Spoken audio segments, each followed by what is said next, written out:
புரட்டாசி சனிக்கிழமை பிரதோஷம், அதுவும் சனி மகா பிரதோஷம். எப்படி சிவா விஷ்ணுக்கு உகந்த நாள்னு சொல்லுவாள். இந்த நாள் எவ்வளோ ஒரு அற்புதமான நாள்னு யோசிச்சு பாருங்கள். கிடைக்குமா வரப்பிரசாதம் இல்லையா?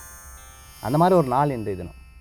துளசி எடுத்துக்கோங்க. கேசவா, நாராயணா, மாதவா, கோவிந்தா, விஷ்ணவே, மதுசூதனா, திரிவிக்மனா, வாமனா, ஸ்ரீதரா, ரிஷிகேஷா, பத்மநாபா, தாமோதரான்னு சொல்லி ஆழ்வார்களை மனதில் நினைத்து கொண்டு பெருமாளை மனசில் பிரார்த்தனை பண்ணி மனசார புஷ்பத்தை போடுங்க. நினச்ச காரியம் சக்ஸஸ் ஆகிடும். பில்வத்தை கையில் எடுத்துக்கோங்க. பில்வத்தை கையில் எடுத்து பரமேஸ்வரா நமஸ்தே அஸ்து பகவன் விஸ்வேஸ்வராய மகாதேவாயன்னு சிவபெருமானை மனசில் நினச்சிண்டு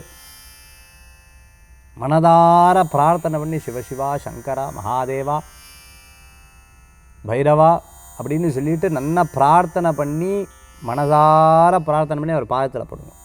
நான் நினச்ச காரியம் சாதிக்கும், நினச்ச காரியம் பட் இது ஒரு பெரிய பலன்கள் கொடுக்கும். உங்களுக்குள்ள பெரிய ஆன்மீக சக்தி உடம்புல வந்துடும், தெய்வீக சக்தி வந்துடும். அதுக்கப்புறம் எதுவுமே பெருசாக தெரியாது. பணம் பெருசாக தெரியாது, எதுவுமே பெருசாக தெரியாது. எல்லாம் உங்கள் கட்டுப்பாட்டுக்குள்ளே வரும். அந்த கட்டுப்பாட்டுக்குள்ளே வைக்கக்கூடிய சக்தியே ஸ்திதிகாரகரும் ருத்ரகாரகனால பரமேஸ்வரரும் உங்களுக்கு கொடுத்துடுவார்.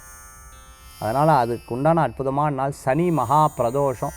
வீட்டில் சிவலிங்கம் வச்சுருந்தெல்லாம் அபிஷேகம் பண்ணுங்க. பக்கத்தில் சிவாலயங்களுக்கு போயிட்டு வாங்க. புரட்டாசி சனிக்கிழமை விரதம் இருக்கிறவா இன்றைக்கி பிரதோஷ விரதத்தோடு சேர்ந்து அற்புதமான பெனிஃபிட் தரக்கூடிய நாளாக இன்றைய தினம் உண்டு. எப்பேற்பட்ட தடங்கள் பிரச்சனைகள் வந்தாலும் சரியாகும்.